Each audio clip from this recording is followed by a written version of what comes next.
Okay. Oh no, we have this set to the wrong thing. Okay, let's fix that first. Yo, I'm having all of the technical issues today. Hold on. We're not doing Shiva today, we're doing Ifrit.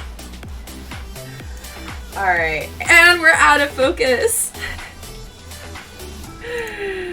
Y'all, when I tell you today has been too much, it has been too much.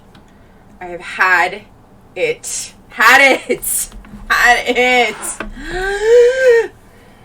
Alright, let's get the camera back in focus. Alright, here we go. Oh my gosh. Hi! Not only did I start like 3 minutes late, but the first recording had no audio working. Like, the music's working, which is great, so at least you had something to listen to, but you couldn't hear me talk, which defeats the whole purpose of doing a live, because then, like, you can't hear me talk about what I'm doing. So I had to restart everything, and then, like, opening this back up.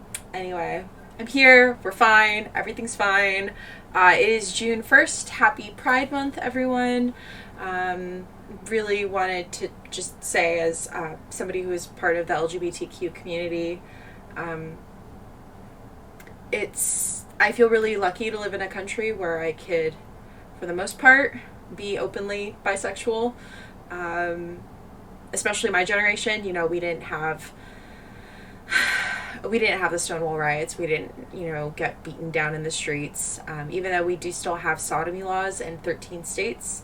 I live in California. I live in Los Angeles. So I've always been very open about my sexuality, and I'm really lucky to enjoy that. So I just really wanted to say Happy Pride Month to everybody, allies, and those of us that are out and those of us that are not out for whatever reason. I hope you're finding the love and the support that you deserve and the respect that you deserve from your peers and loved ones too. So yeah, it's another day, it's another Wednesday, it's another week, and even though we started off with kind of a rough start, we're going to be doing Ifrit today. I'm so excited. Ifrit is such a cool summon. I've been doing this series to illustrate all of the different Final Fantasy VII original summons. We started with Chocomog. Last week we did Shiva. This week we are doing Ifrit. So it's going to be a really fun time. I feel like I'm getting stronger and better at drawing them every time. I tend to have a very specific style. So doing something a little bit out of my sort of genre, content-wise, is always really fun for me. So I guess we're just going to start. So here we are, starting where we always start off. We can take a look at what we did the last week. This is week 1, we did Chocomog. This is week 2, we did Shiva. And we're in week 3, so we're doing Ifrit. As you can see, I've started doing some thumbnail sketches. We have quite a bit thumbnailed out. We have 12 weeks worth. We have a couple of months worth of sketches as is, or like 2 months worth of sketches as is. 3 months. I can't do math. Don't mind me. Anyway, the point is that we have a bunch of sketches ready, and I've kind of picked all of the sort of iconic moments from each summon's animation video. So we're always starting off with a 2000 by 2000 canvas. I'm at 300 DPI. I always go into my drawing guide and put in 500, 250 by 250. And that's so that everything that I draw is going to stay sort of within these margins that I've set for myself. And we're going to paste. Ta-da! And we can kind of peek a little bit out from those margins that we have. But for the most part, I'd really like to stay contained within everything. So I want maybe his hand to peek out a little bit more, maybe his foot to peek back a little bit more. But for the most part, we definitely want to keep it like that. I'm also going to move him up a little bit because in the original animation, he does float above the ground. So I do want to use this bottom line as the ground plane for him. So we're going to sketch that in really quickly just so that we have that information locked in. as such. And then we're going to clean up this illustration just a little bit. So looking at our reference off camera that you cannot see, don't at me. He has, all of these characters have pretty defined, pretty noticeable polygonal shapes that was just where we were at in the mid-90s in video games, right? You had like these big chunky polygons, but it's a really good way to understand mass and form and whatnot. So those are some of the things that I'm looking at right now. There's sort of there's this bend. There's two bends. One, I guess there's a couple ways that you could look at it. So I'm looking at the sort of the horns that he has, right? His horns, as I drew them in here, are kind of like this shape, but in actuality, they're kind of bent down like that, and they're bent down like that, and then they come out. So I definitely want to honor, and I also just think it's such a beautiful shape, so I want to be sure that we're honoring that, and we're going to have it on this side as well. Because for me, like, that's one of the things that's iconic for his character. We can't really see a whole bunch of his face in this one reference that I'm looking at, so I'm just going to pull up one more. He's kind of got this, like, look on his face, and we're also looking at it from a side view. So we want to be sure that we're optimizing. He does have a humanoid face, so we want to be sure that we're optimizing for that to read. We could probably do that, and then his nose is like that, and then so there's a lot of angular bits, right? Part of it is sort of the reference material that we're looking at, and part of it is also that's, you know, when you're looking at somebody who's really angry or making really big faces. Angry faces have a lot of triangles in them. A lot of villains tend to have a lot of triangles and sharp shapes in them, and there's a reason for that. They are going to be evocative of dangerous objects, right? So it's going to make sense to me that they chose to make Ifrit have a lot of sort of sharp shape language in his design. So I feel like we have most of that kind of hammered out. We got the neck. He's got a big honking neck. He's got clavicles. He's got a really big, chunky upper body. And then we don't really see a whole lot of his torso, do we? Yeah, we really don't. We do see that leg, though. So that leg is coming forward. Like that. And there's a kneecap right there, and then there's this like lower leg. I said back leg, I did not mean that. And then his toesies with the little clawsies on them, because he's an angy boy. And then we're gonna cheat, because he's got two legs, and your legs 9 times out of 10 are gonna look exactly the same. So we're just gonna duplicate that shape and zoom out just a little bit. We're going to scale him down a little bit too, because I feel like I'm going to run out of real estate, which always happens to me. And I really want to keep the proportions of his body pretty accurate. And then just to pose out this back leg, we're just going to rotate it and move it down.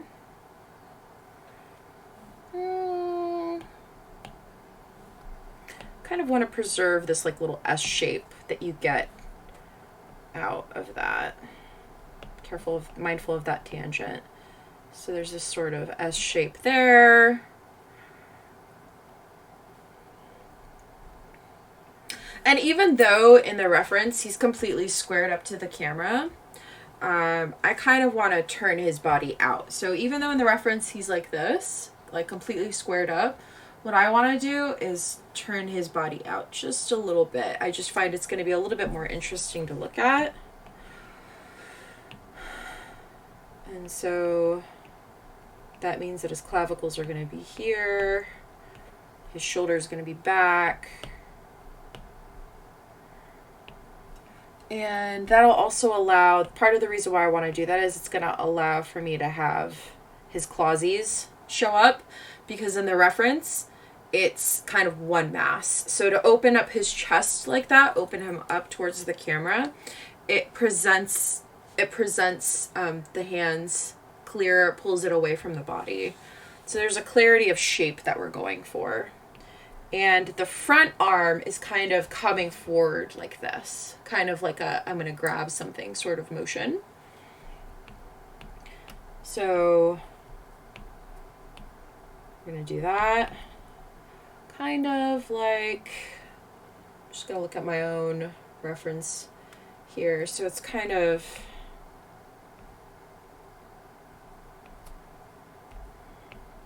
like that. But his hands are not that big, so we're going to scale them down just a wedge. Just a small bit, just to make it a little bit more manageable. Yeah, I feel like that's a pretty good place to start. I'm looking at other references we have. This man's got some big honkin' feet, man. All right. Yep, and we're still going to keep that ground plane there, so we're just going to block that out.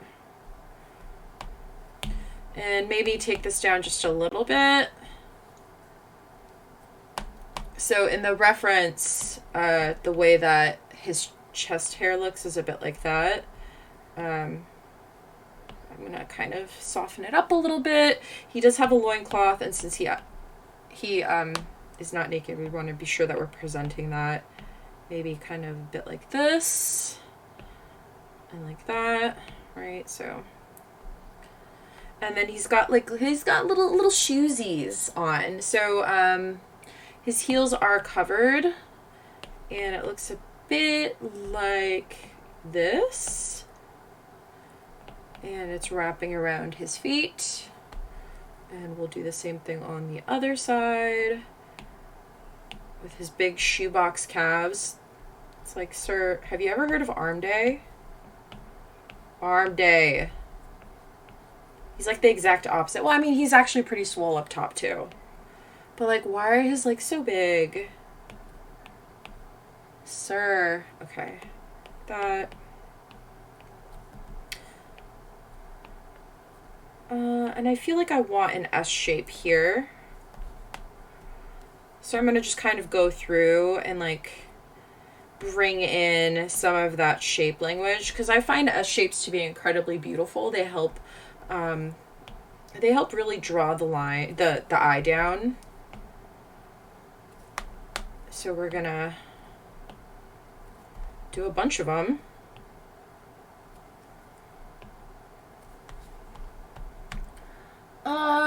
Let's see.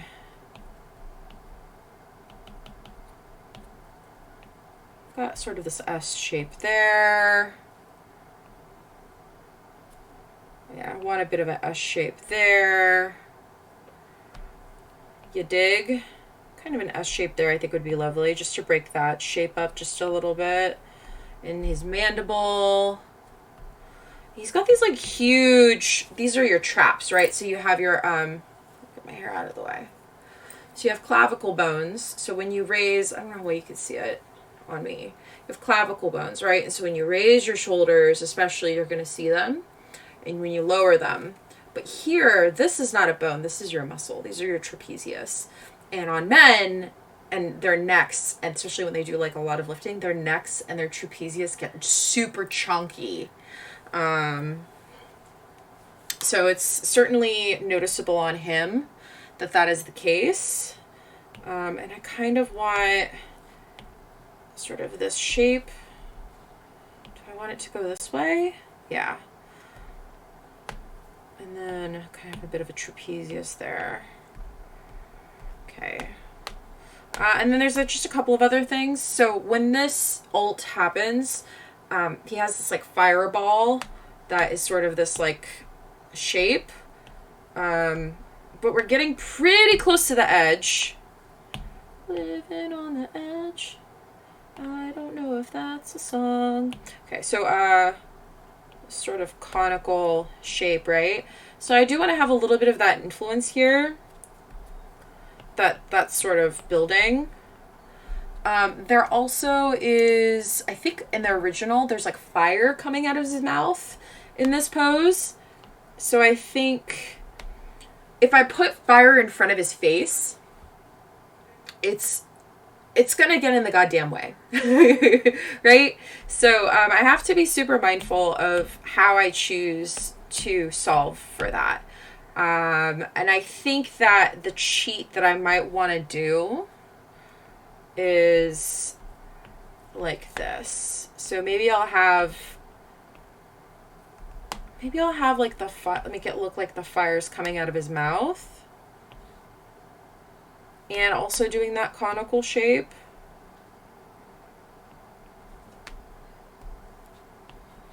I don't know. So this will make more sense as we get farther into this, but it'll be just sort of like an effects pass that we would do to create the fire shape to be evocative of the fact that there is fire coming out of his mouth. And then maybe we could have sort of, right, like these little shapes coming off the side and the front. But we don't want to cover up the mouth. That's what we don't want to do, because if you look at a game still, it's just going to be this big red blob in front of his mouth, and that's not what we want. So that's why it's so important to always be looking at your references. And speaking of looking at our references, this whole time I thought this man had claw toesies. He does not. He doesn't have a single claw toesy in the world. So actually, these are more like this. He's just got regular toesies. He's got grown man toesies.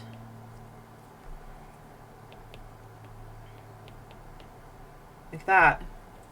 Cute. Got the pedicure going. Okay.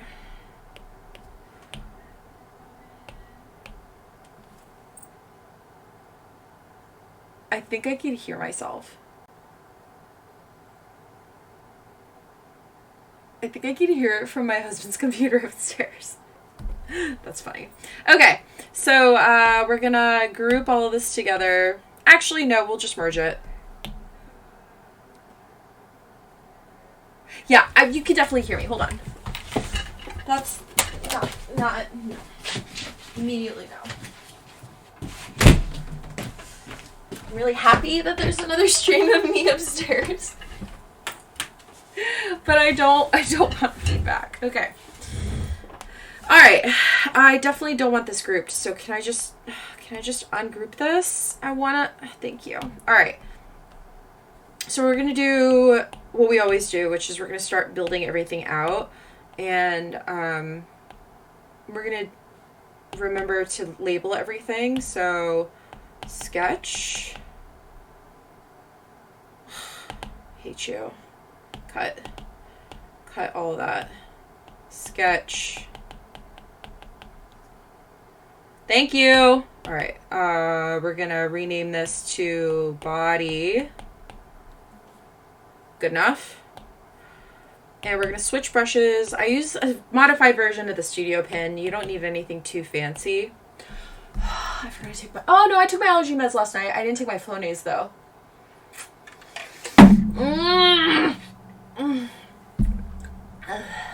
Okay. So, yeah, we're going to do the body. So, I think that for the body, what it's actually going to be is the upper body. It's going to be this lower leg. Because I'm thinking about this in layers, and especially since I don't have to animate it.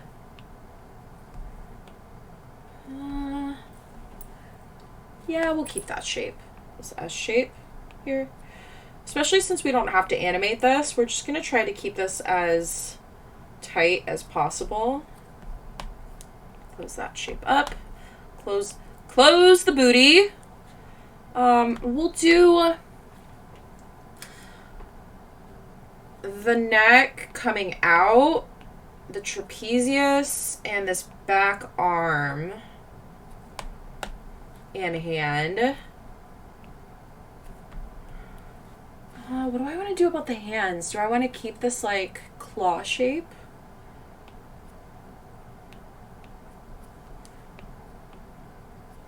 Let's see.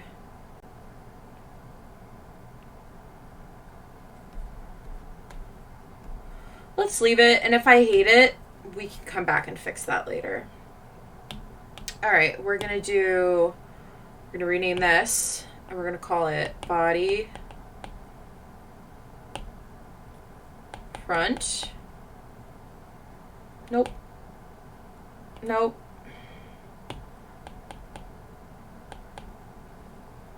Good enough. All right, and body front, we're gonna make a purple color. Actually, we're gonna make it yellow so that I could see underneath my layers. And we're gonna do these upper body elements.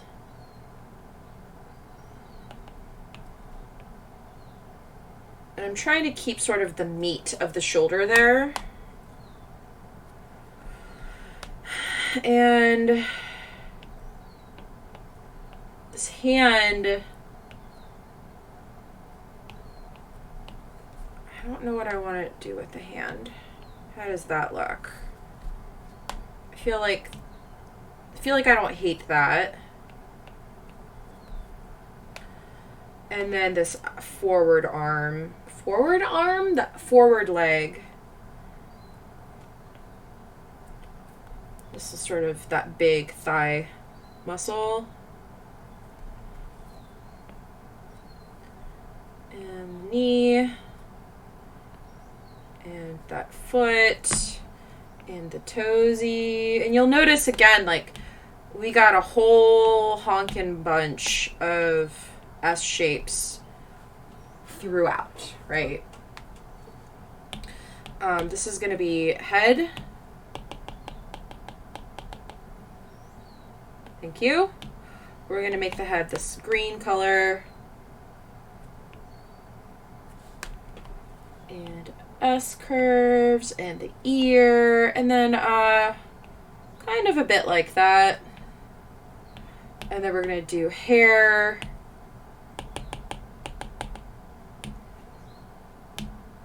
And we'll make the hair a dark blue color. I'm just going to look at my reference. One more. He's got like a mullet. God, the 90s were filthy with mullets.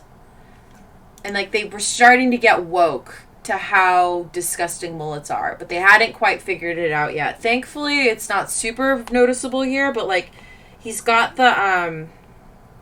Who is it that I'm thinking of from Street Fighter? Starts with a B. He's got like that sort of a look to him. Why did everybody spike their hair in the 90s? This was not a flattering look for everybody. Let me tell you something. Immediately no. Okay. Stop with this. I mean, it gave us the protagonist of this series, right? Like Cloud's like nickname is like spiky headed dweeb or like spiky headed whatever. All right, we're gonna do horns. We're gonna rename that.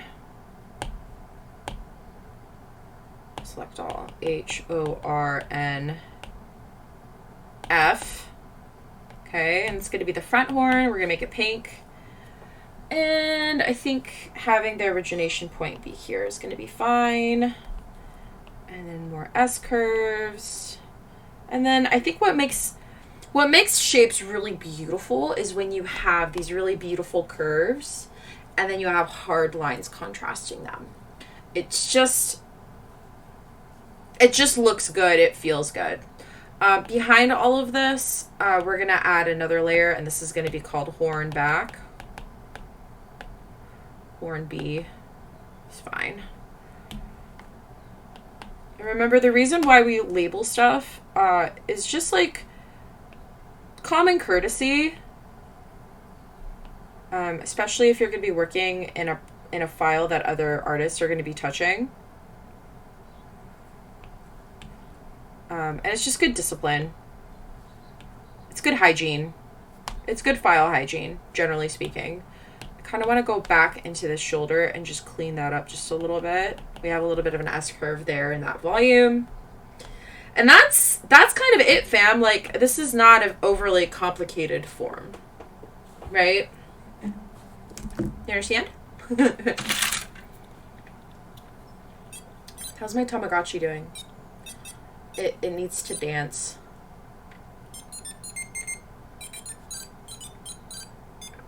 Left. Left. Right. Okay, ready? Left. Left. Right. It's happy.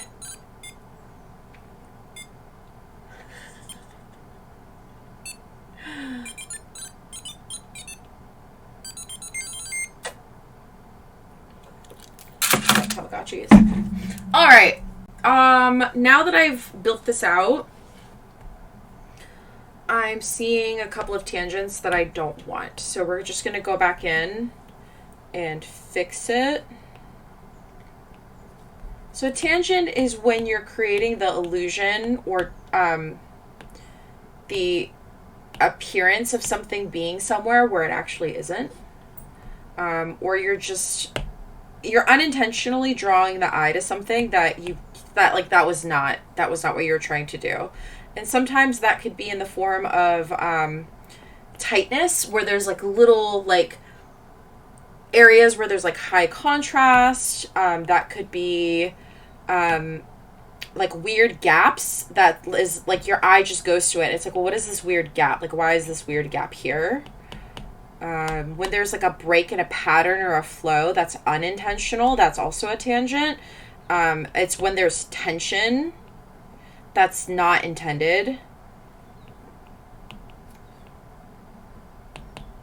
So now what we're doing is we're just cleaning up all of our lines.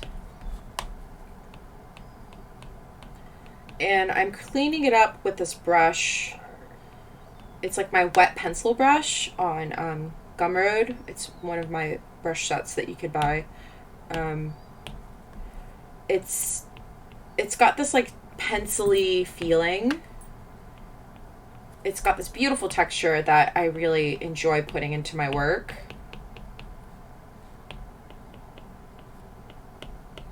Trying to make this evocative of the front horn. But if I made it exactly the same, it actually wouldn't make sense visually. So I'm really trying to prioritize making sure that this looks good and it looks right. And it's a really delicate balance.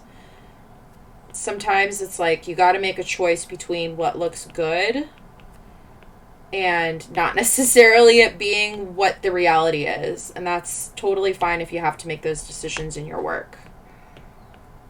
Because I'm noticing here, right, like if I have this form coming so high up, I probably want to have hair there. Otherwise, like, where's that hair going? And while it's not a tangent, it's kind of the same thought process. It's the same school of thought. And then this is the mullet part that I absolutely think is disgusting. Mullets are gross. But if you have one, I don't judge you. I just would not want one on myself. No, but I will judge you. I'll judge you silently and politely. I would just be like, man, I just saw the craziest mullet. There is the rare occasion that I encounter a mullet and I'm like, that was a pretty cool mullet. Very rare. Very, very rare. Kind of go back in and just fix the shape. It doesn't really matter what color I'm using because I'm going to go back in and amend everything. Just trying to kind of clean that up. I want it to feel spicy, you know? So I feel like I also kind of want to cut into this ear a little bit, make that ear a little spicy. That feels good. Like having just a little bit of edginess, make him an edgy boy right there. It feels right. You know? When it's right, it's right. Having these sort of sharp shapes on males is really important. Male presenting characters is really important. Generally speaking, we think of big, boxy shapes, straight lines as masculine, and curvy, squishy shapes as feminine, rounded shapes as feminine. So really capitalizing on that visual language on these sorts of characters. And like, even though this is like a polygon game and everything is a sharp line, everything is a sharp edge, if you go back and you look at Shiva and Chocomog, they still have quite a bit of softness and they have a lot more curves in their design than Ifrit does. And I mean, that's intentional. I want them to feel softer, squishier, gentler. I really want to make sure that we're not making people work at trying to understand the illustration. Man, I had a terrible experience at work today. I've had actually a couple of really bad experiences at work. Like, sometimes people give me notes, and like, as somebody who's consuming art and consuming creative content, I get that it's very easy to be a connoisseur and to have notes. But at the end of the day, it's like, I'm paying $120,000 in student loans to be a professional in what I do. And I would just want you to trust me when I tell you that the solution that I've come to, I believe is the best one. And I just need you to trust me. And boy, howdy, did they not trust me today. It's been like a fight for my life lately, and it doesn't need to be that way. And it's like, people get so pressed and they're just like, well, and they get stressed out about stuff. And I'm like, well, if you trust me enough to hire me, why don't you just trust me enough that like the solutions that I give you are the best ones? Like, do you think that I just like woke up, spent 5 minutes on this, and then sent it out into the universe? No. Like, I spend a great deal of time, or as much time as like I'm afforded, because sometimes that doesn't happen. But like, I spend as much time as I possibly can to really craft something that is going to address the needs of a client or of a project and really create something captivating and beautiful. He does have talons on his toesies. Is it just on the left one? Hold on. Hold on. I'm looking at my reference and that looks like a toenail. Am I having like a hernia? What? And in a lot of like the remake and stuff, he does have toenails that are like sharp and pointy.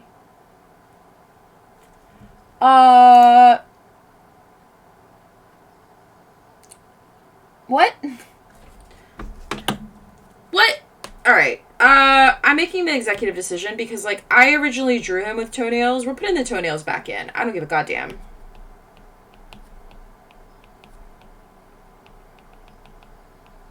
Give this man his toenails back. That's what I have to say. Ooh, maybe not. Hold on. I think having a separation of church and state here is going to do me some good. I think if we just sort of do a sawtooth, that should be enough.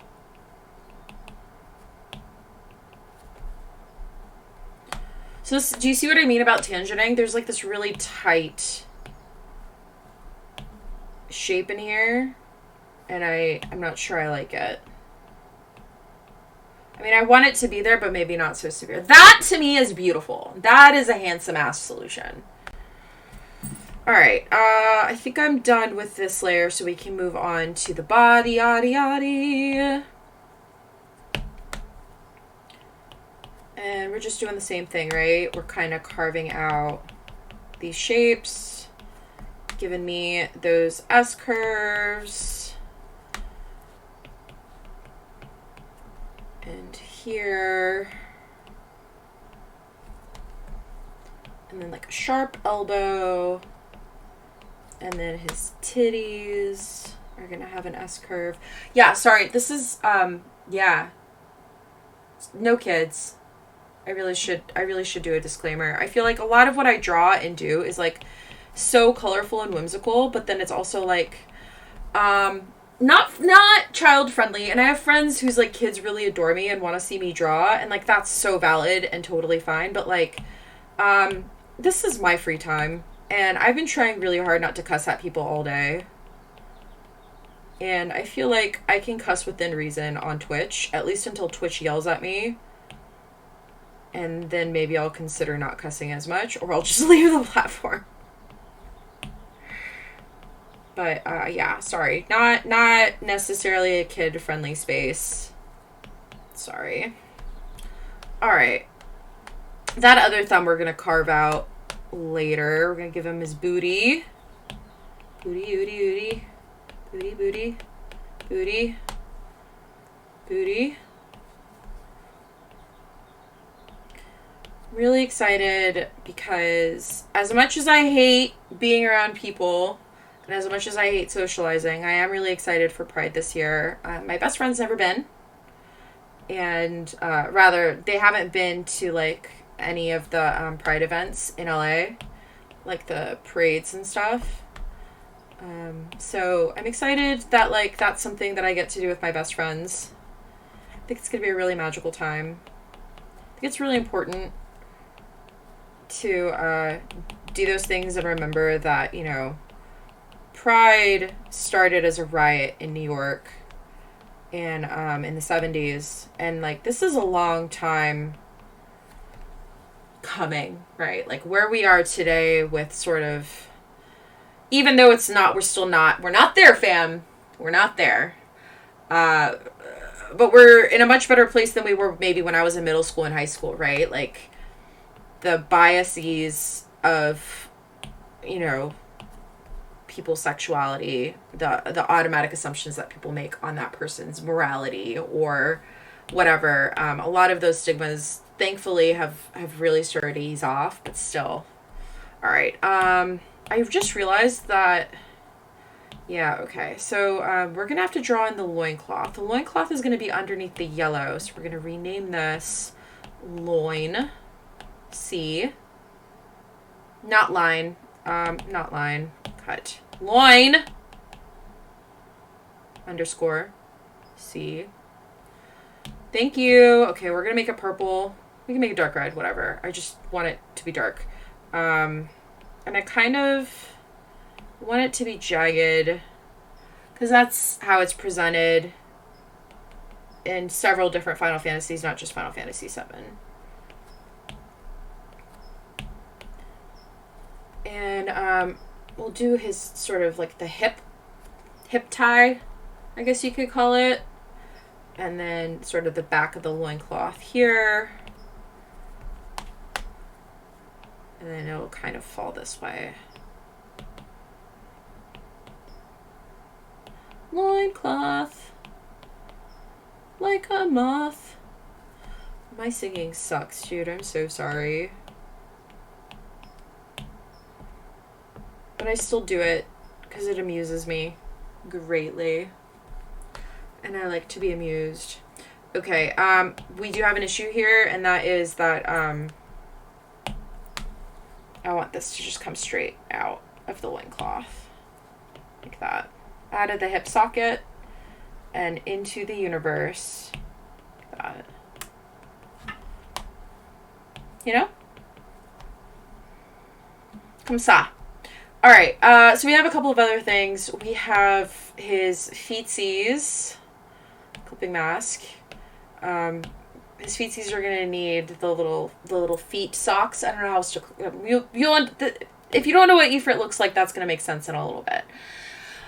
Okay, so Ifrit generally is like this greenish, pukey green color.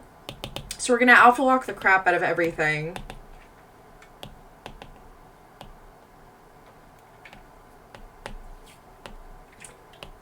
Nope. Alpha lock the crap out of everything. Man, I get so hot in this thing. Okay. His horns are like this dark caramel color. So we're going to pop that color in. And then his body is this like pukey green. So it's like yellowy. Somewhere around here. Yeah, I would say it's more yellow than it is anything else. And his head, the body, all of those things are going to be that color. The loincloth is reddish. It's like a wet reddish brown. I'm going to make it this color brown. I lied. I'm going to make it a darker brown. And he's also got other little accoutrements. He's got like little body hair. We'll call it the body hair layer. So we're going to get to that as well. His hair is purpley. So we're going to take this blue. We're going to make it purple. And we're going to pull it up just a little bit. And drop that in. And then we're going to go back to this orangey, burnt, disgusting color. And we're going to go over it with brown using this brush. And kind of just really gently buff it in. Especially around here. And then for the back one, we're going to really try to focus it around where the two horns overlap so that it pulls back the back one and it pushes forward the front one because of the way that your eyes perceive light. Science. I don't know how else to explain it other than that's just how your eyes work. Your eyes will always perceive light to be in front of something if the primary background is dark, and then if the primary background is dark and then there's light, if the primary background is light and then there's one individual dark thing, then what that's saying is that that dark thing is in front of the light background,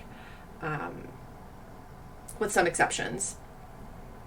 So it really just depends. So, but yeah, generally the way that our eyes work, that is what it is. Don't at me. All right. So, a couple of things. We're gonna create a multiply layer on both of these, and we're gonna pick this like pinkish color to add darkness and also some color change into his body and into these different elements of him. And we're especially going to do it for this background area. Wherever there's sort of this overlay, there's like this crossing of two volumes or two shapes. And we're trying to sort of pull apart objects. We're always going to put the darker object on the bottom. And then I'm just going to grab this color that we made. And we're going to clip into the face and sort of sketch out these shapes. And sort of like that ear shape.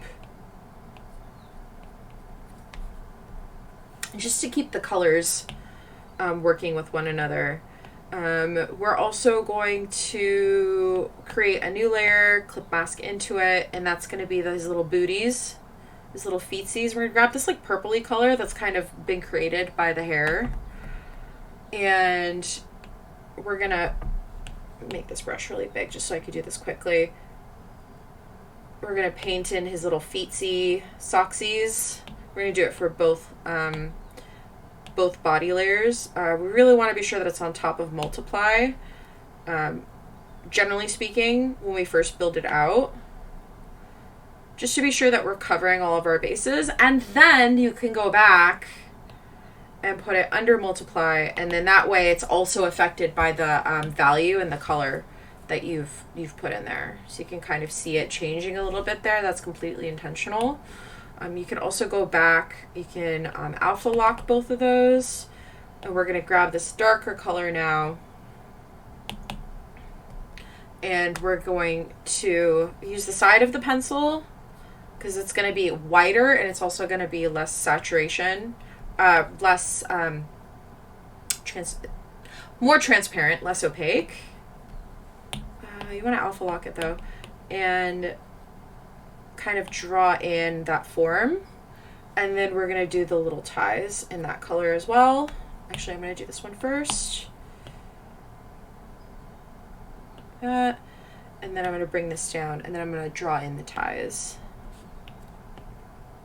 And I think he has them. Yeah, he has them around his ankles. Like that. He has them around the calf. And then like that. I think that's fine.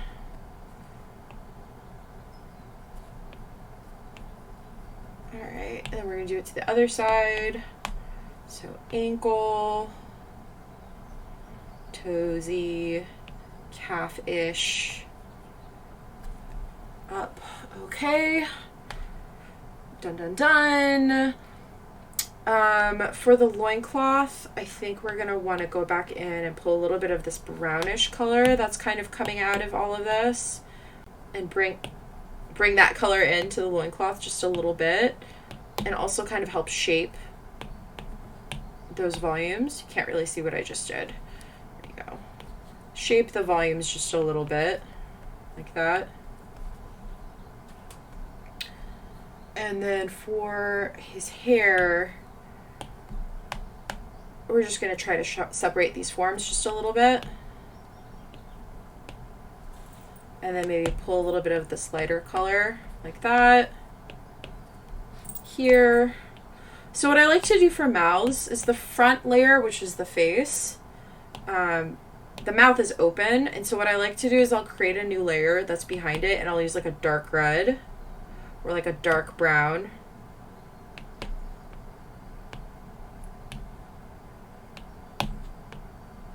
To create sort of the inside of the mouth. And we're going to clip mask that in. Sorry, alpha lock it. And then maybe this bottom part will be red, like that. A hotter red. And then his eyeballs and all of that other good stuff is going to be clip masked into the face. And right, because his pupils stand out. So we're kind of at this space where, let's give his claws. His claws are like this dark blue color, so let's put that in.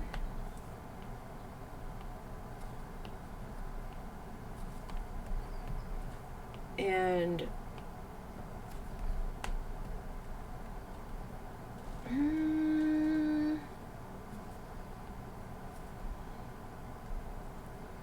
one, two, sorry, I'm doing the internal math. Where's the other finger? He's got 5 fingers. Why didn't I draw the other finger? I have questions. I don't like the answers. The answer is I didn't draw it. Am I okay with that? I am. I'm going to alpha lock that back in and then grab this color again to finish my job. Actually, I actually don't mind this like blue color to be used for the line work. No. So let's keep it for now. I might change my mind though. Sort of the line work of what is going on with his, yeah, you know what? I don't hate it. I think it's kind of a fun solution. The problem is that I don't have this blue anywhere else.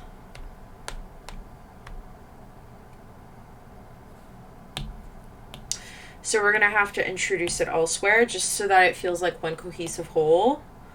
So we might introduce it here. So what we're going to do is we're going to do a hue layer and kind of paint it in. And that way it's not changing the value information on the purple that's beneath it. It's just adding the color family or the hue information on top. So this is a really good solution for when you kind of oopsed the wrong colors in, or you're trying to integrate colors back in and make it kind of consistent across the board. This is the solution that I would recommend. And can we sheet it into the loincloth? Hell yeah, we can sheet it into the loincloth, just a little bit. It's super subtle, but it does make a difference. And again, considering the fact that this is Final Fantasy VII, this is kind of how the colors are handled. Sometimes you have polygons that are just like a crazy mix of a bunch of different colors. Yeah, like I don't hate that. I think that that's a really beautiful solution.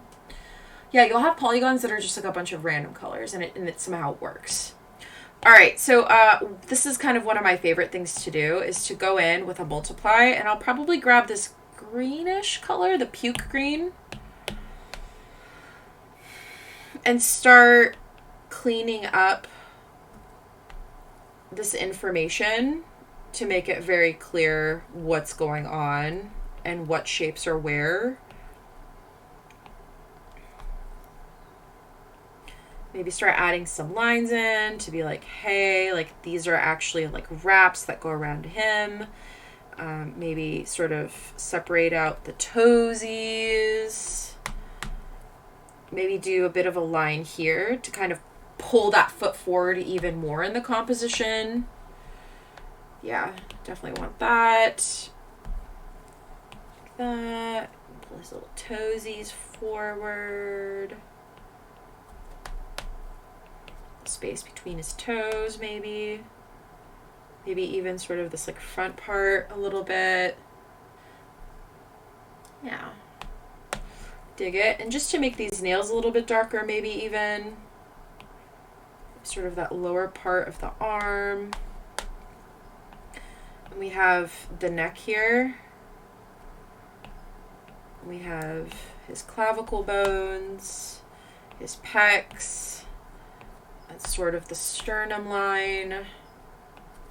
Gotta separate the biceps out from that shoulder. We're gonna darken this up a little bit more. And then we're gonna darken up his mouth. And his hair a little bit more, just to give a little bit more information there. I think what I'm gonna do is I'm gonna run a line here along the horn and down.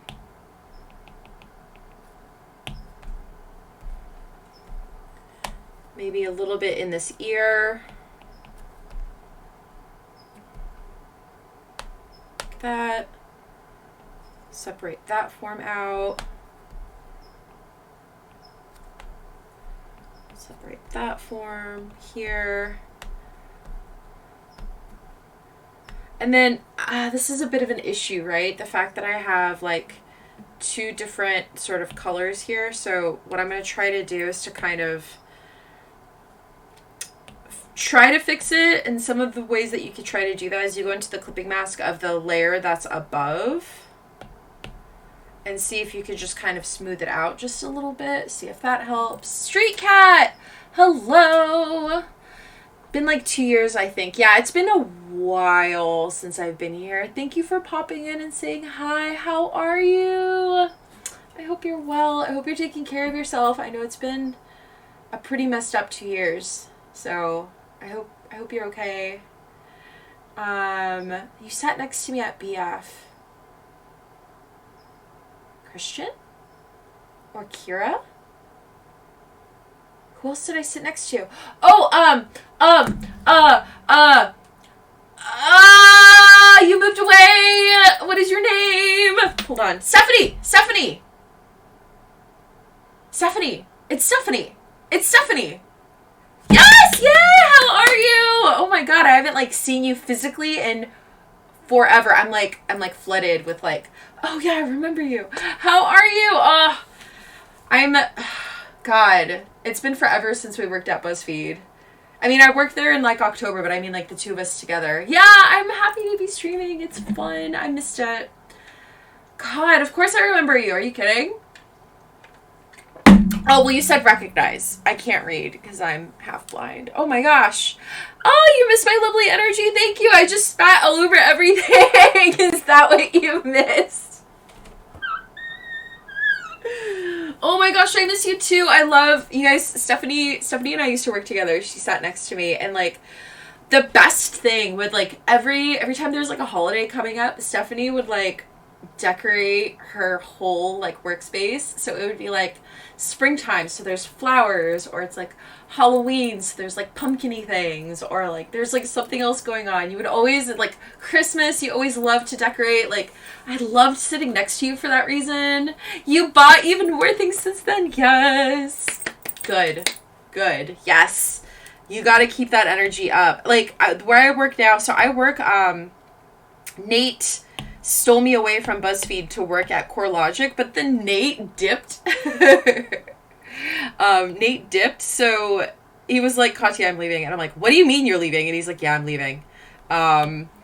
So when I started, Nate no longer worked there. And I was like so excited. I was like, oh, I'm going to work with another BuzzFeed person. And then he ditched me. How funny is that? Where are you working now? Are you happy? Are you living your best life? Because like I feel like I see photos, videos of you just like thriving, and I'm just like, what is she doing with her life? And I wish I was that cool. You're with Epic Games? Ah, that is so cool. What are you doing for them? That is so cool. You like live in an infinitely cooler life than I do. I feel like everyone that like I worked with at BuzzFeed is like doing cool stuff, and I'm like, I work in corporate. I'm a corporate shill, fam. Shit, what was I doing? I think I was gonna go in here and fix something. Yeah, I was. I don't like how this is looking. I feel like I have a little bit too much tension here, so I'm gonna fix this really quick. And grab that color. Wait, so you're in production, you were on events with Fortnite? Amazing! Dude, that is so freaking cool. You were like the coolest person ever. Are you doing it remotely, or are you back here in LA? Yeah, they have an LA studio, right? Dude, live ops is intense too, if that's what you're working on. Live ops people are borderline scary. And I say that because I used to work live ops. And like, I don't know how these people sleep. Currently remote in Charlotte for their headquarters in Cary. Oh! Cool. Yeah. No, I know that's what you meant. Like, that's what I mean, like live ops and stuff. It's like you have like every like seasonally you have things going on, and it's like you have to like March we're gonna be doing X, Y, and Z, or like whatever. Like you guys are like on, and sometimes you have to like pivot on the fly. I've noticed for live. That's a mad respect. Like having to do events and live ops and all of that. Like trying to plan out like a whole year schedule of like stuff. That fits you perfectly too, because you're just like so big brained about stuff too. Oh, I'm so happy for you. I'm gonna cry. I'm so happy for you. I would love to work for somebody like Epic. Like that is like so cool. You're so cool. And like I'm so happy that you're working somewhere that you love, and like amazing. I hope you're loving your job though. I do love my job. I'm a senior creative professional at CoreLogic, so it's super corporate, a lot of mortgage and like refinance and HELOC like conversations going on. They're like pretty big in the fintech space, so it's like a complete.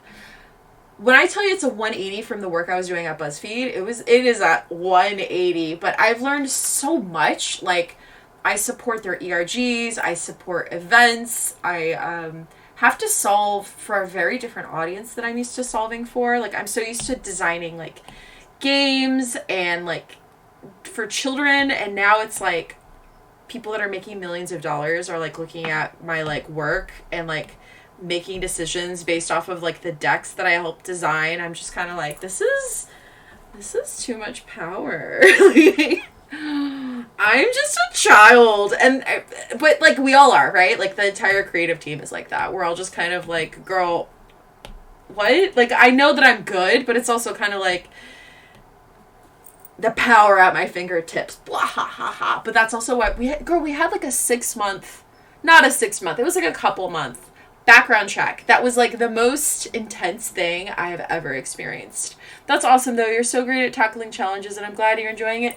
Thank you. Yeah, it's a shift, and like when I say challenging, it's definitely the sort of challenging. Like so Stephanie and I were on a platform called Echo that like nobody in the BuzzFeed studio really had a lot of experience with, aside from like 2 other people. And Stephanie went in with like our other programmer and like made miracles happen. They were basically taking a T9 calculator and making Zelda out of it. I don't know what shenanigery you guys were up to in that platform, but y'all made shit happen. Like, Epic does not know what they have in you. Like, you guys truly, like, opened up Pandora's box, put something in, and, like, were like, stay there. Like, it was amazing. So, like, being in that with you guys and, like, the challenge of, like, okay, what the hell are we doing and why are we doing it and all that. And then to kind of come out the other side, like, pretty victorious was, like, pretty cool. All right, I'm doing a color dodge. Color dodge adds light, echo fire. Oh my god, the emojis. We had so many emojis in Slack, and, like, the one that we used constantly was echo fire because everything was always broken. We could never make anything work. Stephanie, you were, like, always bug fixing. You were like, if we ever had... Dude, I can make you emojis. I am, like, the one-stop shop for emojis for, like, everybody. I came to work at CoreLogic and was like, where the emojis at, fam? But God, the fire, echo on fire, vibrating. I need to, like, ask Z and be like, can I please have the echo fire emoji? Dude, the bug cat ones too. Oh my god, we don't have any of that. We don't have bug cat. People still use bug cat too. Oh, there's a new follower. Hello, thank you. Da, da, da, da, da. If my Stream Deck was working, I would make my Stream Deck play sound, but it doesn't want to work right now. But we're gonna pretend that there's music. I might have sent it to myself. If you sent it to yourself, send it to me, and I'm just adding to my work Slack, like, all of the BuzzFeed emojis. I actually created a couple that we had at BuzzFeed, one of which was copy that. Another one was, like, that part and mood. There's, like, a bunch that, like, when I came to CoreLogic, I was like, nah, we need these emojis here. Like, please. What was crazy? We do have all the parrots. Yeah, and, like, parrots, the parrot one I use obsessively in any Discord, any Slack. Like, if you invite me, you are inviting the entire parrot family. I don't give a goddamn what anyone has to say about it. Oh my god, the emojis though. You know what I miss? Okay, this is what I miss when we were working at BuzzFeed together, Stephanie. I miss, and it was Nate that told us this, everybody just gets up and starts running. Like, nobody says anything. It's just people are getting up and going. That means Tasty has extras, and if you move fast enough, it's going to be good, and your belly is going to be full, and there might be sangria, there might be pumpkin pie in the middle of July, there might be ice cream cake, there might be 7 pans of question mark pie, there might be a giant bowl of ramen. The Tasty table was lit. The Tasty table... And then they would every Friday, I think it was. I don't remember what days they wrapped production, because it's been a while. But whenever Tasty had extras, the extras of, like, hey, we got extra, I don't know, arugula. Like, they would just have extra, like, marshmallows. They would have, like, bags and bags and bags of marshmallows. Or they would have bags and bags and bags of carrots. And we would just, like, show up. Like, people had... like, grocery bags, like, take-home grocery bags that they would, like, keep in their desk, and they would go running to the opposite side of the studio, and it would be like, what is this, parsley? I don't care, like, put it in the bag. People ate that. People put stuff in their bags, they're like, I don't even know what this is, I don't know if I'll even use it, but I want it. That was so good. That was, like, almost as good, except the Tasty table that was just like, hey, we have extra ramen or whatever, like, that slapped pretty hard. But the, like, grocery table, that was like, am I eating steak tonight? Like, do I have doggy treats for my dog? Like, what is up? Like, I want the snacks right now. That was so good. That was one of the best things. All right, I just realized I need teeth, so I'm gonna put it on this layer. And I don't know, his teeth. Sorry, we're pivoting. His teeth are gonna have to be over the multiply layer. Hold on. Because this layer is occluding it. So we're going to do teeth and body hair on the same layer. Excuse me. Teeth. There we go. Teeth and body layer. Body layer? Body hair? Dude, dessert sounds so good right now. We got fat at BuzzFeed. Like, we had... Do you remember? Oh my god. Okay, so on tap. We always had kombucha on tap. We always had cold brew on tap. But every so often, we would get Thai tea? Or was it chai? Or the mocha cold brew. I think it was the Thai tea and the mocha cold brew or something. Like, you guys would mix it up. That stuff slapped. It slapped so hard. And I would just, like, go into the kitchen and just, like, thrive. I would live my absolute best life every single day. I think I'm going to grab the red from maybe this to do his body hair. It's going to look a bit like that. And I know it looks a little funky right now, but it's trust the process. Trust me. Trust in me. Okay, he's got, like, arm hair, which is going to look a bit like this. It's a bit flame-like, isn't it? Just going to fill that in. Fill it in. Fill it in. We're not going to do arm hair on the other arm because that forearm is hiding, and I can't be bothered. I said what I said. I said what I said. What I said. I don't like coffee, but I remember Thai tea. Yeah, that's Thai tea, dude. Like, we had Thai tea on tap at BuzzFeed. You better believe when I started working there, I gained like 10 pounds. We had Thai tea. Like, our lunches were catered every so often. Like, we lived such a blessed life. And then COVID came and we lived the most chaotic year of our lives.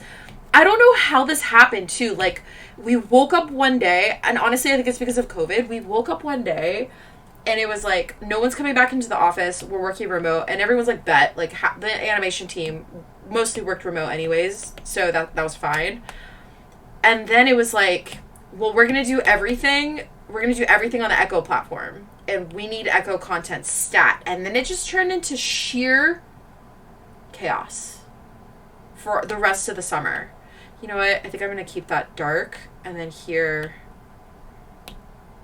we're going to do that. Because it's just not working. Maybe we'll have a little bit of it peeking out like that. No. I think we're going to keep it like that. Because I really don't want to pull focus. Yeah, that's what it was. Camp came out last minute. Because we had a whole, like, we had, like, expectations for, like, how the rest of the year was going to go. And then all of a sudden it was like, well, we're doing camp. And it's like, well, what the hell is camp? And camp happened. It was a whole thing. It was a whole thing. A whole thing. I wish it wasn't, but it was. All right, we're gonna sort of block out this shape here with sort of my little swooshy brush. This is a brush that I've been working on development, and I use a lot, but it's not available on my brush sets yet. I don't even know what to call it. I think I have it called as the Evelgren brush, and it's meant to be this sort of watery, swooshy, decadent thing. Alright, so that's supposed to be sort of evocative of flames. Make it a little bit hotter there, and then we're gonna alpha lock it, and we're gonna make it yellowy and orangey around him. And especially, like, these parts, like, I really don't want to lose his body. I remember wanting to rip my hair out. That's a really nice way to put it. I think everyone felt... We had producers on calls that, I'm not going to name them, but, like, some of my favorite people, and they would be like, hey, I'm on 3 calls right now. I'm on a Zoom call, I'm on a phone call, and another Zoom call. Say my name really loud, and I will swap focus to your conversation. And I was like, girl, you need 2 less meetings on the books right now. And she couldn't She couldn't not be on that call. Like, she had to be on all of them at the same time. I'm shocked Echo didn't make me bald. I'm shocked we did as well as we did. I'm shocked that the quality of the work... Actually, I'm not shocked at the quality. You know why? Because, like, we had some of the most amazing animators on that project. Like, the games that you guys made. Like, all around, you guys did some of the most amazing work. Sorry, I'm trying to solve for a problem, and I want to be sure that I call it out. You see the horns here? They're getting lost against the fire. So what we're going to do is we're going to grab that darker color, and we're going to sort of integrate it back in for both sides. And that's going to help solve for that problem. Do you understand? Yeah, Echo... I honestly, I loved working on Echo. There's so much about it I really liked.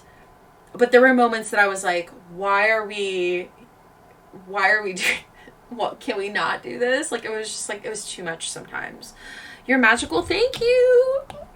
Thank you so much. I don't feel very magical. I'm just kind of like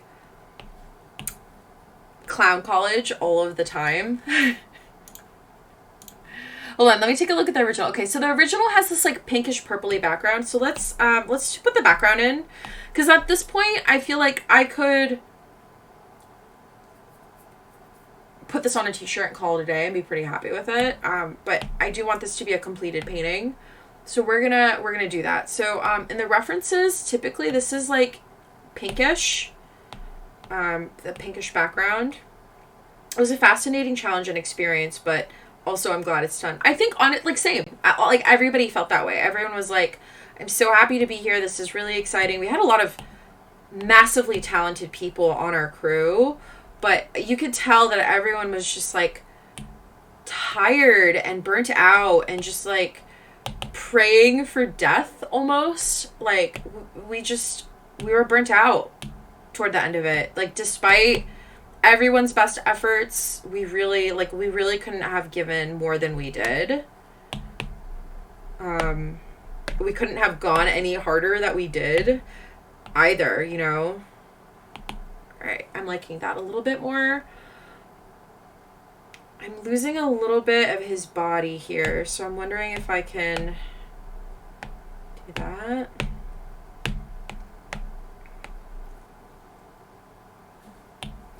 I think what I'm going to want to do is erase. Oops. Which layer is that? I think it's this layer. Yeah, I think I want to erase just a little bit. Just so that value-wise, that leg is going to come up in the back. And then maybe the knee in the front. Yeah, no. Echo, like I said, like, it was such a great experience, but it was also so incredibly stressful and, like, frustrating sometimes. And, like, I could tell that people were just like, I don't want to be here anymore. Like, I love you. I'm so happy I'm here. But also, like, when does it end? When does it end? All right, so here's our ground plane, by the way. I think I'm going to pull a little bit of that brown. Bring that in. So I don't want the background to fight the foreground. We've just done all of this work. So what we're going to do is we are... what is this? What is that layer? Oh, I know what that layer is. That's fine. We're going to drop... You could do this all white, all black, or gray with no saturation. And then you go into hue or color. It doesn't matter. It's going to achieve the same effect. And then you're going to create another layer. You're going to put it underneath. And this layer is going to be also a different blend mode. This is going to be luminosity. And so there's a couple of things here that I want you to notice. One, look at how goddamn bright his teeth C's are. Not good. Is this a canon character or something you've created? So this is a character called Ifrit from Final Fantasy VII. And so he's a summon. He's like a fire creature that gets summoned. And the last few weeks we've done Chocomog, which is the first summon that you get in the game. Shiva was last week, and she's ice. And Oh, yeah, no, that's fine. I'm glad you asked, because it gave me an opportunity to explain what's going on. And then we have Ifrit. So a couple of things. I don't want his teeth to be brighter than everything else in the composition. So I'm going to take sort of the brightness that I have coming off of here, which is sort of pulling that form up. And on this luminosity channel, I'm going to come in and start influencing both the brightness of the teeth and everything else on him. Right? And I might even kind of outline his face here. I might pull those fingers forward, and I'm just trying to separate the foreground from the background, because up until this point we were working on white, but we want to be sure that it's legible. And if you look here, we have two forms that look very similar, but you can't tell one form from the other.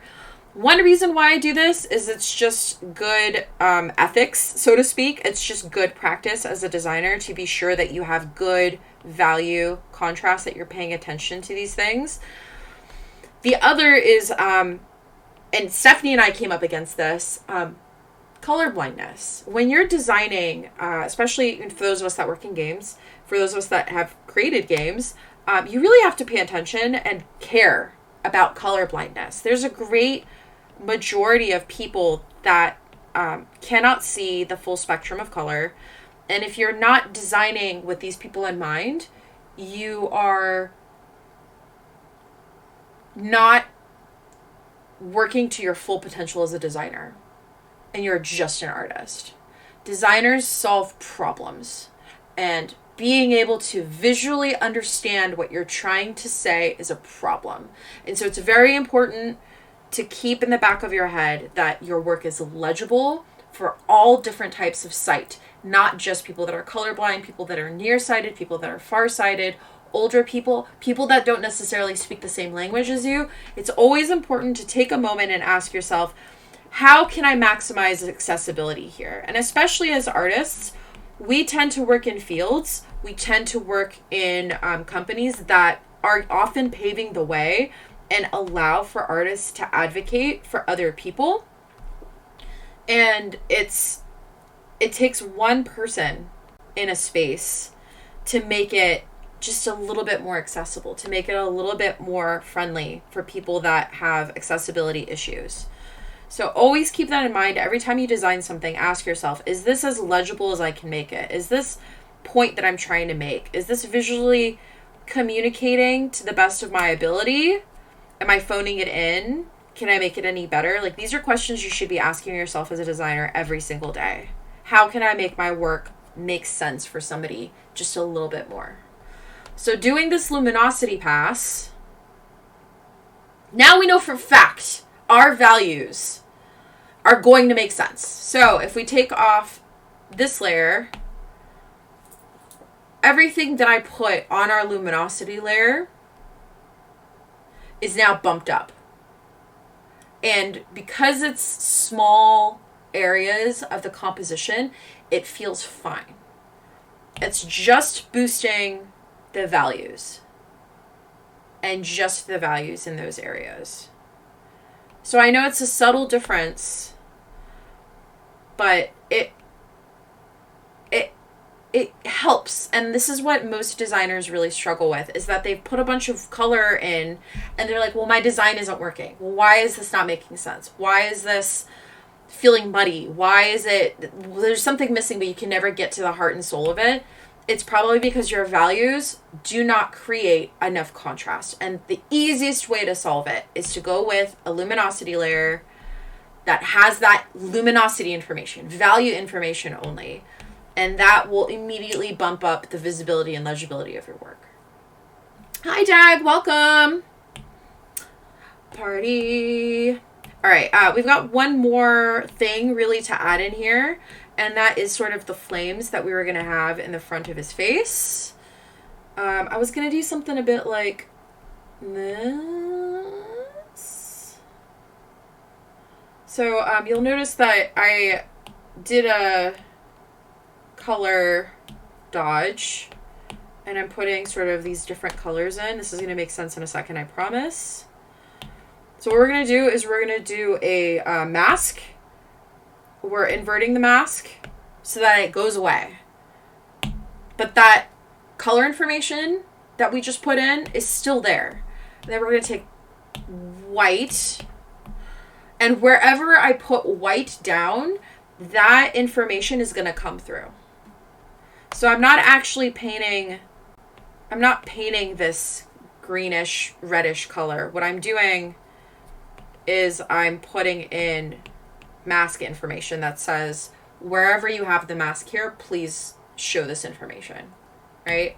So if I invert it, if I invert this mask, it's going to do the opposite. And so what we're going to do is we're going to duplicate that. And maybe grab one of these corners if it'll let me. Yeah, probably have to put it on freeform.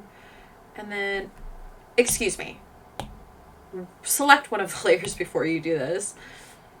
And then maybe kind of squish it down. Maybe pull it a little bit at the corner just to distort it a little bit.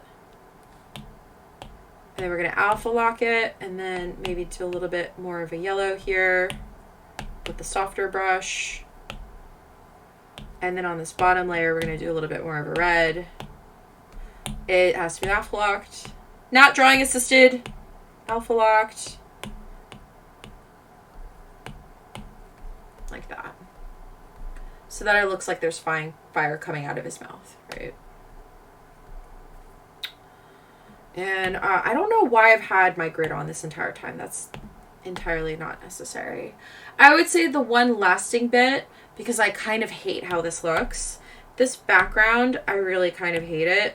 So we're gonna try something, and if I hate it, then that's totally fine too. We're gonna airbrush. We're gonna do like a medium hard.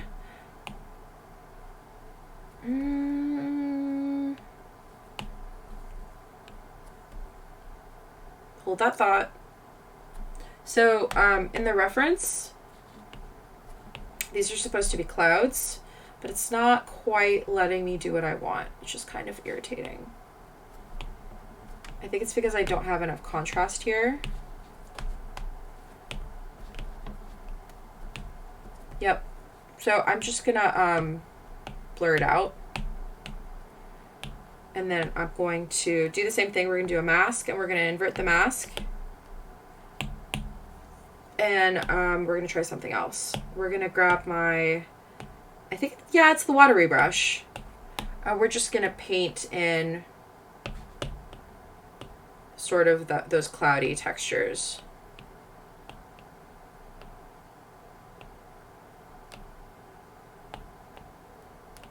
And it's just sort of the nature of this brush that it's going to want to move stuff around. Sometimes I use the side of my pencil. Hello, Tie-Dye Rex! Hello! I haven't seen you in a while. I'm good. How are you? Oh my gosh. I've been, okay. I feel like COVID took a lot out of everybody. So, I'm okay. I feel like I don't have a whole lot to complain about, but at the same time, like, man, it's been a brutal month. It's been a brutal year. It's been a brutal life. There we go. I feel like that's a lot better because we had so much background information in there. It was really just getting lost. So I think we're going to call it here. This is the forever fatigue, right? The forever fatigue is so real. I'm just tired of everything. The colors are beautiful. Thank you so much. Yeah, it's, you know, I was just thinking about the colors and I was like, am I happy with the colors? Because here's the thing, fam. I'm going to move this over. Oh God, what have I done? Hold that thought. Okay. We're gonna do one of these and we're going to do one of these. So here's the thing. Ifrit is a fire element. He's a fire summon, right? Right. So if you look at the reference, which I'm going to show you in a second, the reference is this Angie boy who's mostly green and you can see chat here, mostly green with like the purple leggings. And so when it comes to the reference, we've hit it. Like we've done the damn thing. This is, you know, again, more original art. If you look at how he's presented in the fandom and in the remake, he's all red. So I'm having a bit of a crisis of what to do, because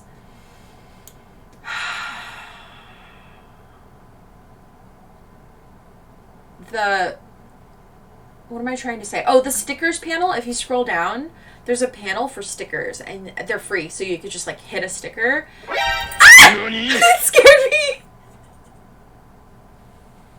You found it?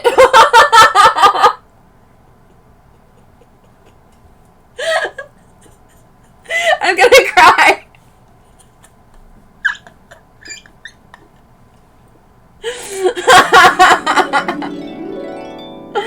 Oh my god. That was too funny. The cooldown on these are like so... I purposely did them really long because I thought it was really funny that it would just like stay there for a while. I was not prepared. Oh my god, I think my soul just left my body. I know, the stickers are so cute, right? I think once I hit affiliate, then I can make them custom. So Dag, you can have people slap you. Sorry, not sorry. Ah! The chicken is the best, by far. I have a mini chicken. I think I'm going to have to bring him out here and have him on stream. Every time you guys do the chicken sticker, I'm going to do the baby chicken. Because there's, like, big chickens. I have, like, a baby chicken. It's, like, this big. It's, like, very cute. What was I saying? Oh, right. So, chicken. I can't. So, Ifrit typically is, like, red. He's a red colored summon. But his body is green. And so I'm having a bit of an existential crisis about this. So I'm just gonna try something, and then if we hate it, it's fine. We can always go back. It's very easy. That's why we have layer styles and stuff. I kind of just want to add a little bit of red, especially kind of to give the sense that there's like fire, this sort of bounce back light on his body that's like impacting him. Right? Like, he's a fire summon. He's a fire god. And he's got to have a little bit of red. I know that, like, the reference has it differently, but I just feel like doesn't that feel better? Like, having him be red-ish from, like, the bounce back from the flame. Doesn't that feel good? I feel like I feel better. You know, I was really struggling, and this really kind of, yeah, especially around the mouth. Like, he's supposed to be mouth breathing fire right now. This just feels better to me. Maybe just have it around his ear. Yeah, we'll have it here, right? Because that's the bounce back light from the fire that's coming out of his mouth. Right? That feels right? And then we can add a little bit of it to the horns too, I feel like. Maybe a little bit, maybe here. That feels good to me. So again, this is like one of those things, and I come back to this a lot. It's like, okay, I know that the reference looks a specific way. I know that the reference has him primarily green. I know that in the remake he's primarily red. In most other appearances he's usually red. And also, it just feels so disjointed to not have this sort of bounce back light on his body. So this to me feels like a pretty good solution. I think the only other thing,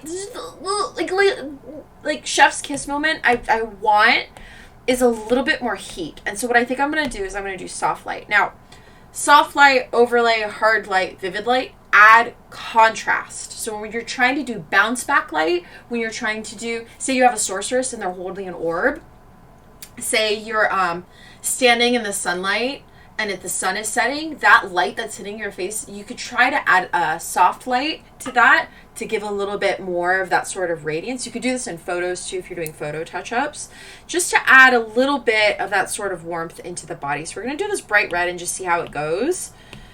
And I just want, I want it to kind of run along the top of his foot. Like, I just want it to feel like it's this body is being impacted by these colors that are surrounding him. And it doesn't have to be a whole lot, but even that, like, it's so, I know it's so subtle, and I know that it's like just a couple of pixels for you guys, but it does make a difference. It does. Fire god, yes, absolutely. Like, he's a fire god, god damn it. Like, he's gotta have it in there. And like, you could also use it for like flames to really just amp up the sort of illusion of like what this man is about, right? Like, he's gotta have a little bit of spiciness.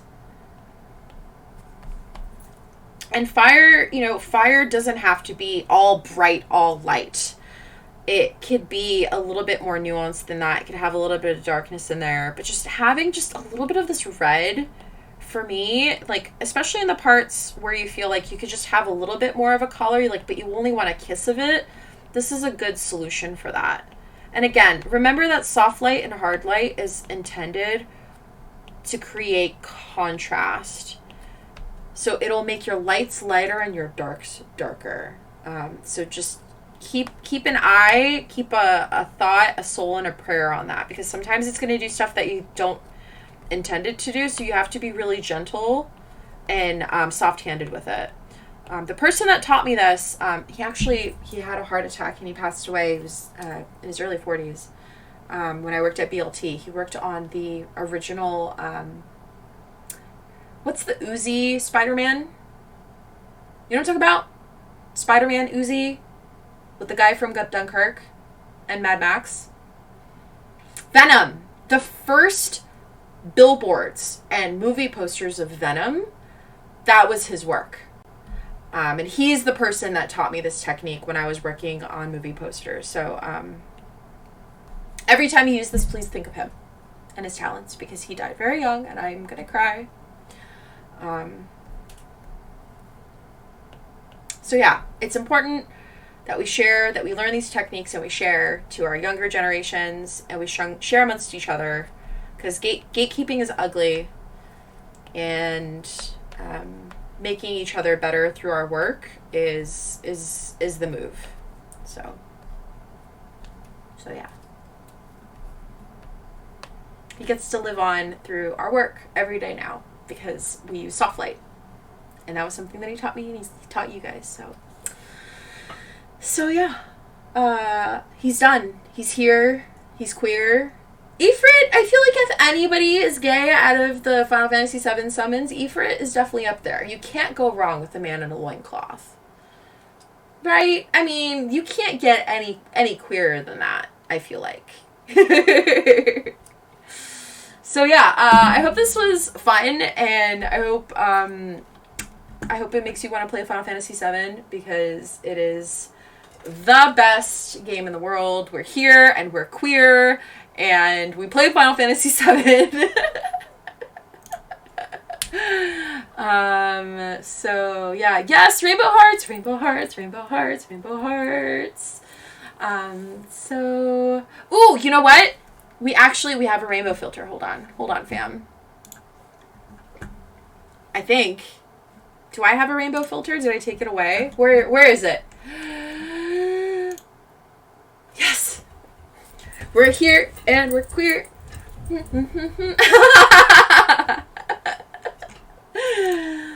So yeah, if you're curious, I'm using SnapCam. There's a lot of really cool filters you guys could use. I think Stephanie might remember this one. This is one of the best SnapCam filters in the world.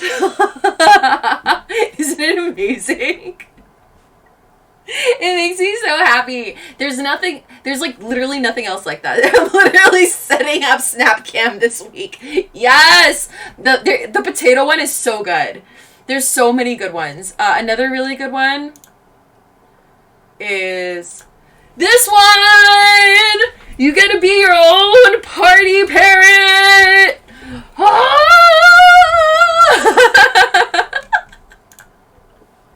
Oh, I'm sweaty. I'll drop the links if you guys want them. Just DM me and I'll drop the links for you. right, I gotta pee, I gotta have dinner, and I gotta go work out. Thank you so much, Stephanie, for tuning in. Thank you, Dag, for tuning in. Thank you to my new follower. Best ad for Snapcam, absolutely. We're gonna go out using the Party Parrot filter yet again. Install Snapcam. You could be your own parrot. Goodbye.